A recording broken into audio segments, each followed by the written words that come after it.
So it's all about loss. So it can be not just the person, but what your future dreams and expectations were and everything that lies ahead. So there's standard models of grief. So for some people, there's Kubler-Ross's sort of cycle, the numbness and, I can't accept it, and then the anger and then the depression and so on. But people tend to go not in a linear scale through that. But yeah, it's just grief is just desperately missing. There's a whole. Typically, men are stereotypically meant to be strong. They don't cry. It's seen as a weakness. So it's very hard for a guy to be able to express that without coming across as somewhat sort of emasculated, really. If there's a bereavement, let's say, and they're with a partner, sometimes they have to stay strong for their partner, but it catches up with a guy just as much as it would with a woman. But what happens, and then often it can manifest down the line, let's say a year or so removed from the bereavement, and suddenly a chap might find he's burning out at work or getting very angry or stressed and thinking, well, I don't know what's going on with me. It's not the bereavement anymore, because that was a year or 2 years ago. But all those feelings become internalized and then manifest in different ways.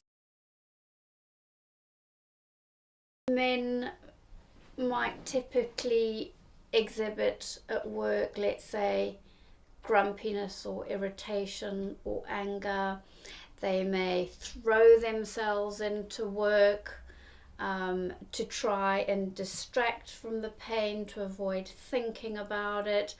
At home, they might withdraw, become quite isolated, or not wanting to talk, or immerse themselves in any sort of self-soothing that anybody does. So a lot of it is dependent on what were their coping strategies before, what was their attachment pattern like that's laid down growing up and in your youth. And so it just depends how they've generally managed things before.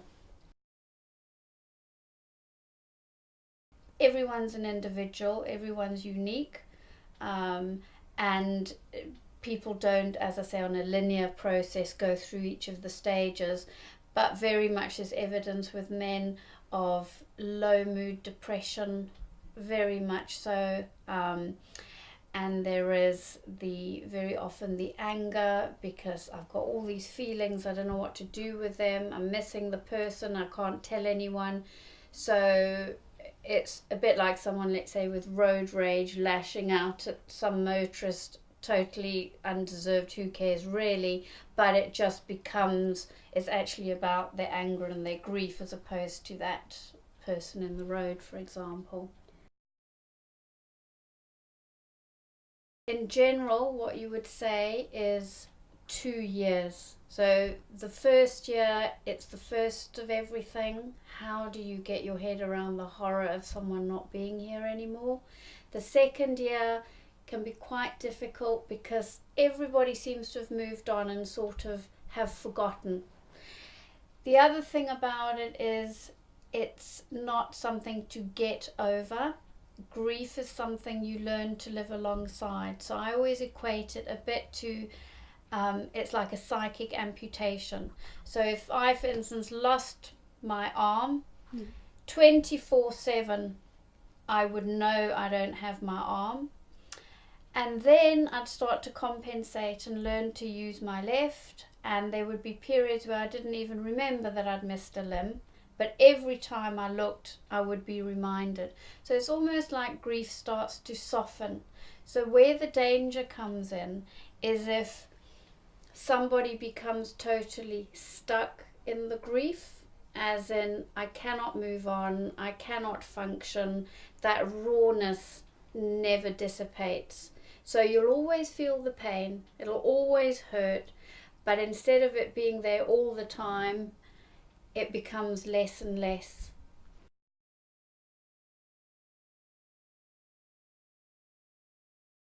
a guy needs to have outlets to talk to his mates, for instance, over a beer or whatever feels a comfortable forum, to keep up exercising, for instance, find like sports and team stuff to just be with people, to talk to a partner, to go and get counselling and just talk it through, because that's the thing with counselling. It's a non-judgmental space. A man can be just as he is in all his emotion without having to pretend to be strong or to be okay.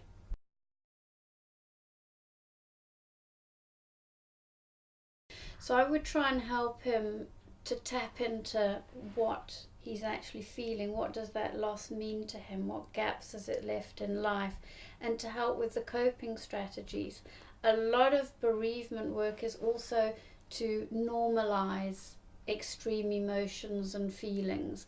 So you can get one bereaved person who will instantly clear all the rooms of photos and stuff and so on, because that's the best way of doing it. Somebody else almost develops a shrine to the person. So that person, that guy in front of me, trying to help him to understand what his responses are, why he can feel fine 1 minute and then the next thing he's crying in the car. Why? What's triggered that? Let's have a look at it, let's unpick it.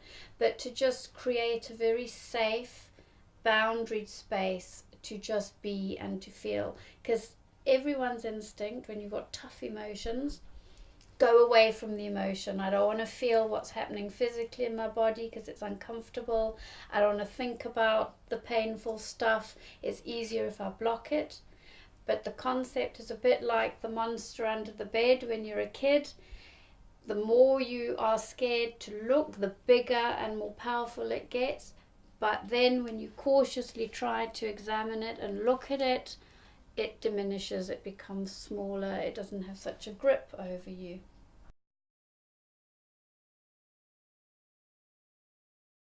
I would just always encourage somebody to reach out. Don't ever feel alone. There are so many organizations that can help, and the isolation of grief, and especially compounded then as a guy, you don't need to suffer in that way. There is help out there.